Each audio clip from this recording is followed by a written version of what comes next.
बिस्मिल्लाहिर्रहमानिर्रहीम। अस्सलामुअलैकुम। मैं हूँ नात ख़्वाह मोहम्मद बिलाल भट्टी। नात टिप्स के हवाले से, नात ट्रेनिंग के हवाले से और नात से मुतल्लिक बहुत ही मुफीद इंफॉर्मेशंस लेकर आपकी खिदमत में एक मरतबा फिर हाज़िर हुआ हूँ।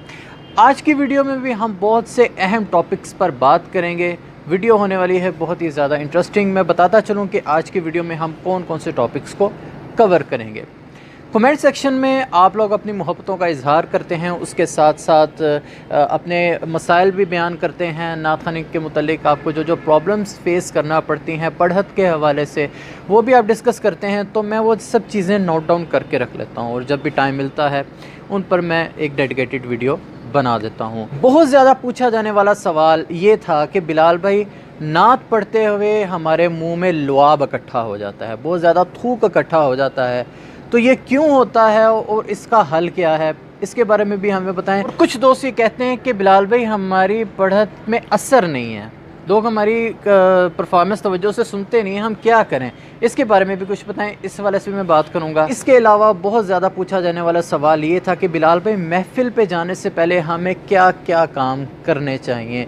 आज ये भी मैं टॉपिक क्लियर करूंगा। और इसके अलावा जैसा कि आपको पता है कि आजकल सर्दियाँ चल रही हैं, तो अब मैं जब ये वीडियो शूट कर रहा हूँ ये दिसंबर का महीना चल रहा है। जैसा कि आपको पता है कि सर्दी के इस मौसम में गला बड़ी जल्दी इफ़ेक्ट होता है, तो ऐसे मौसम में हमें गले की केयर कैसे करनी चाहिए इसके ऊपर मैं पहले भी एक वीडियो बना चुका हूँ, लेकिन कुछ टॉपिक्स रह गए थे, वो आज मैं क्लियर करूँगा कि आप अपने गले की केयर कैसे कर सकते हैं। तो जनाब आपको पता लग ही गया होगा कि आज की वीडियो किस कदर है इंपॉर्टेंट। तो वीडियो को जल्दी से कर दें लाइक, चैनल पर नए हैं तो कर दीजिए जनाब सब्सक्राइब।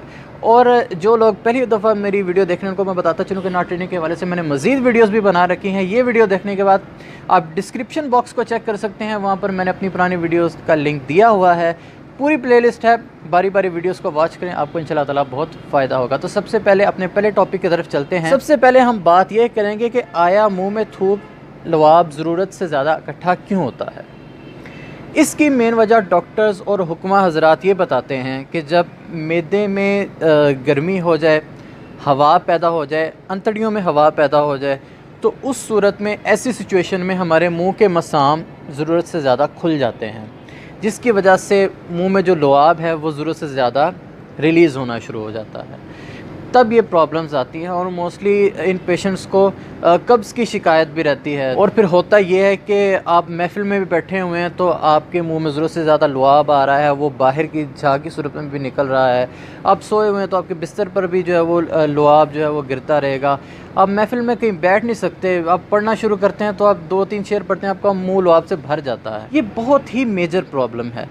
तो इसके सोल्यूशन के लिए आपको इंटरनेट पर बेशुमार वीडियोस मिल जाएंगी कि आप ये नुस्खा इस्तेमाल करें, ये नुस्खा इस्तेमाल करें। तो मैं यहाँ पर मैं किसी को क्रिटिसाइज़ नहीं कर रहा, ठीक है। जो हुक्मा हजरात इंटरनेट पर अपने नुस्खे दे रहे हैं, यकीनन वो अपने नुस्खे बिल्कुल ठीक दे रहे होंगे और वो फ़ायदेमंद भी होंगे, लेकिन मैं आपको सबसे पहले ये रिकमेंड करूँगा कि आप बाकायदा किसी कंसल्टेंट को फ़िज़िकली जाकर मिलें, किसी हकीम को फ़िज़िकली जाकर मिलें, अपना प्रॉब्लम बताएं। क्योंकि आप इंटरनेट से कोई नुस्खा लेकर इस्तेमाल करते हैं, ज़रूरी नहीं है कि वो आपके लिए बना हो, ठीक है। हर एक के लिए, हर एक के अपने जिस्मानी प्रॉब्लम्स होती हैं, हर एक को वो नुस्खा सूट भी नहीं करता, ठीक है। ये ना हो कि बाद में आप वो पैसे भी खर्चें, ठीक है, 1200-1300 का वो नुस्खा तैयार कर लें और आप खाएं, आपको फ़ायदे की जगह उल्टा नुकसान हो जाए। अगर नुकसान ना हो तो आपको ना नुकसान ना फ़ायदा, कुछ भी ना हो तो आपके पैसे का ज़िया।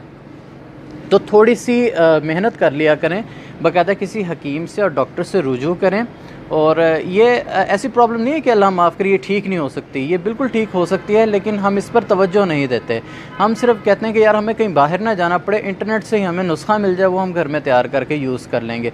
और मोस्टली होता है कि वो नुस्खे कामयाब हो भी जाते हैं, और वो जो अपनी जगह इंटरनेट पर हुक्मा अपनी वीडियोज़ अपलोड कर रहे हैं वो बिल्कुल ठीक कर रहे होंगे, मैं उनको क्रिटिसाइज़ नहीं कर रहा, उनका तजर्बा है, उनकी नॉलेज है।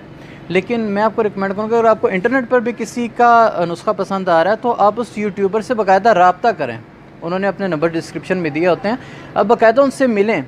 मिल के जो इंसान अपनी प्रॉब्लम्स शेयर करता है कि डॉक्टर साहब मुझे ये प्रॉब्लम भी है, इसके साथ साथ फिर वो डॉक्टर ख़ुद रिकमेंड करता है, हकीम ख़ुद रिकमेंड करता है आपको कि हाँ यार इसको नुस्खे में ये चीज़ें चेंज करवानी है और आपको ये नुस्खा सूट करता है। तो आप साथ साथ अपना इस चीज़ का इलाज भी करें तो इंशाल्लाह ताला आपका प्रॉब्लम ठीक हो जाएगा। तो जैसा कि मैंने यहाँ स्टार्ट में अर्ज़ किया था कि मैं ये भी बताऊँगा अपनी कलाम में, अपनी परफॉर्मेंस में असर कैसे पैदा करें।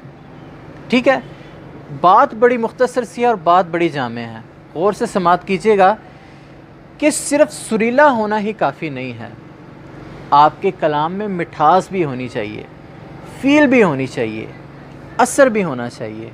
वो कैसे पैदा होगा? क्योंकि मोस्टली होता ये है कि जब हम माइक पर जाते हैं तो हमारी हत्तल इम्कान ये कोशिश होती है कि हमने ज़्यादा से ज़्यादा फ़न का इजहार करना है, जो चीज़ें हमें आती हैं वो हमने परफॉर्म करनी है, हमने बताना है कि हमें आता है काम।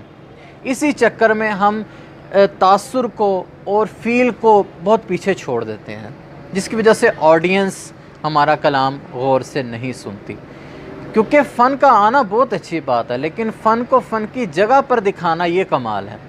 ठीक है, तो अपनी कलाम में मिठास पैदा कीजिए, पोलाइट अंदाज से एक एक लफ्ज़ को मोती की तरह अदा कीजिए।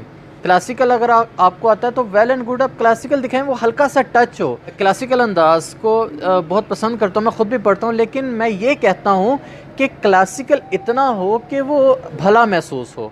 मैं इसकी मिसाल नमक से देता हूँ कि अगर आप खाने में हल्का सा चुटकी भर नमक डाल देंगे वो तो बहुत लजीज लगेगा, अगर आप 2 चमचे भर के डाल देंगे वो एक लुकमा भी नहीं आप ले सकेंगे। कलाम आगे हो, उसके अल्फाज आगे हो, फ़ील आगे हो, पोलाइट और मिठास आगे हो, और जो जगह हैं, जो क्लासिकल मुर्कियाँ हैं, वो सपोर्टिव नज़र आएँ। ये ना हो कि आपकी मौसीकी कलाम पर हावी हो जाए और जो कलाम का जो असर है वो जाता रहे, ऐसे नहीं होना चाहिए। इस बात पर अगर आप गौर करेंगे तो आपको बहुत फ़ायदा होगा। अपने आवाज़ में मिठास पैदा कीजिए, पोलाइट अंदाज से पढ़िए, और इंशाल्लाह ताला लोग क्यों नहीं सुनेंगे, ज़रूर सुनेंगे। और एक एक लफ्ज़ को जमा कर कहिए, और आपका वर्ड वाज़े होना चाहिए। ऐसे ना हो कि आप कोई लफ्ज़ अदा कर रहे हैं वो आपकी जगह के ही नज़र हो जाए, और वो लफ्ज़ का जो है वो मायने, जो सौती तासुर है वो ऑडियंस तक ना पहुंच सके। तो इन चीज़ों का बस आप ख्याल रखें तो आपकी परफॉर्मेंस बहुत बेहतरीन हो जाएगी। अच्छा जी, नेक्स्ट टॉपिक की तरफ चलते हैं कि सर्दियों में अपने गले की केयर कैसे करें। मोस्टली सर्दियों में होता है कि हमें ज़ुकाम हो जाता है और हमारी महाफिल भी होती हैं और हम परेशान हो जाते हैं कि यार अब ज़ुकाम लग गया, अब खांसी, अब महफिल में हम कैसे जाएँ। तो यहाँ पर मैं सनद के तौर पर बात पेश करना चाहूँगा कि मुल्क पाकिस्तान के मुमताज़ व मोहतरम सना खां जनाब अलहाज यूसुफ मेमन साहब का ARYQ-TV पर एक इंटरव्यू था, वहाँ पर उन्होंने ये नुस्खा बयान किया। मैं आप दोस्तों से भी ये शेयर करना चाहूँगा क्योंकि ज़ाहिर है उन्होंने ज़िंदगी गुजारी है, उनके कई तजर्बात हैं, उन्होंने अपने तजर्बात और एक्सपीरियंस की रोशनी में ये नुस्खा वहाँ पर ऑनर बताया था कि जिनको सर्दी में ज़ुकाम हो जाता है और गले में सोजिश हो जाती है, वो रात को गर्म कपड़ा अपनी गर्दन पर लपेट कर सो जाएं। सही गर्म कपड़ा, यानी पहले 1-2 दिन तो आपको उलझन होगी यार ये क्या है, लेकिन उसको अच्छी तरह से आपने लपेटना है और सो जाना है, और सुबह तक उसको लपेटे रहने देना है, और सुबह उठ के आपने उसे उतारना है। इससे होगा ये कि आपका गला गर्म रहेगा, और गर्मी की वजह से उस जगह से पसीना भी निकलेगा, और इस वजह से जो जितने भी वो बलगम, रेशा वगैरह जमा हुआ है आपके गले के अंदर, वो इंशाल्लाह ताला दूर हो जाएगी। ये एक दिन का काम नहीं है, आपको 3-4 दिन ये काम करना पड़ेगा, बल्कि ज़्यादा। अगर एक हफ़्ता भी कर लेते हैं तो वेल एंड गुड। इससे ये होगा कि आपके गले की जो है वो रगें हैं वो खुलनी शुरू हो जाएंगी, और जो नज़ला ज़ुकाम की वजह से जितनी भी रुकावटें हैं वो इंशाल्लाह ताला दूर होती जाएंगे। साथ साथ मेडिसिन्स भी रखनी है, सिर्फ ये नुस्खा ही नहीं, ये तो प्लस पॉइंट है ना, लेकिन साथ साथ अपने मेडिसिन्स भी रखनी है, परहेज़ भी करना है, और ये जो गले पे कपड़ा अपने मोटा बांध के सो जाना है, ये बड़े बड़े सना खां इसी तरह करते हैं, कवाल हजरात। तो ये छोटी छोटी चीज़ें हैं, इनको हम इग्नोर कर देते हैं, लेकिन ये बड़े काम की होती हैं। जब हम इन पे अमल करेंगे तो इंशाल्लाह ताला हम नाख़ानी की फ़ील्ड में कभी भी मार नहीं खाएंगे, और हमारा गला इसी तरह से रवां रहेगा। अगले टॉपिक की तरफ चलता हूँ कि हमें महफ़िल में जाने से पहले क्या क्या काम करने चाहिए और क्या क्या काम नहीं करने चाहिए, इस पर मैं बात करता हूँ। देखिए, एक चीज़ ज़हन में रखिए कि महफ़िल में जाने से पहले आपने प्रिपेयर होकर जाना है। अगर आप किसी ख़त्म की महफ़िल में जा रहे हैं, या किसी 40वें के प्रोग्राम में जा रहे हैं, या महफ़िल मिलाद मुस्तफ़ा के प्रोग्राम में जा रहे हैं, तो उस लिहाज से आपने कलाम की सिलेक्शन घर से करके जानी कि मैंने वहाँ जाकर ये कलाम पढ़ने हैं। और दूसरी बात कि आप कहवा वगैरह पी कर जाएँ, इससे आपका गला फ़्रेश रहेगा, और कोशिश करें कि महफ़िल से 1 आध दिन पहले प्रैक्टिस कर लें। ठीक है, महफ़िल से 1 घंटा पहले अपने कोई प्रैक्टिस नहीं करनी। ये चीज़ आप जहन में रखें। महफ़िल से पहले, रिकॉर्डिंग से पहले, कंपटीशन से पहले 1 घंटा आपने अपने गले को रेस्ट देनी है। होता ये है कि हम कहते हैं यार आज बहुत बड़ी महफ़िल और हमने अच्छा परफॉर्म करना है। इसी कशमकश में हम क्या करते हैं कि हम गले को ठीक ठाक खपा लेते हैं, ऊँची ऊँची घर में आवाज़ें लगाते हैं, और जब महफ़िल में हम पहुँचते हैं माइक में, हमारी आवाज़ ख़त्म। क्योंकि हमने गले को घर में इतना खपा लिया था, तो हम महफ़िल में क्या पढ़ेंगे, हम कंपटीशन में क्या पढ़ेंगे, हम रिकॉर्डिंग में क्या पढ़ेंगे। लिहाजा अपने गले को महफ़िल पे जाने से पहले रेस्ट दें, सुकून करें, और 1 आध दिन पहले जो आपने प्रैक्टिस करनी है वो कर लें, और कहवा वगैरह पी कर जाएँ, ठीक है। और इंशाल्लाह ताला आपकी परफॉर्मेंस बहुत बेहतरीन होगी। और कलाम की सिलेक्शन घर से करके जाएँ कि मैंने ये कलाम वहाँ पे पढ़ने हैं, तो इंशाल्लाह ताला आपकी परफॉर्मेंस बहुत बेहतरीन होगी। उम्मीद करता हूँ आज की वीडियो आपको बहुत पसंद आई होगी। तो फिर किसी वीडियो में इंशाल्लाह ताला मुलाकात होगी। तब तक के लिए मुझे इजाज़त दीजिए। अल्लाह हाफ़िज़।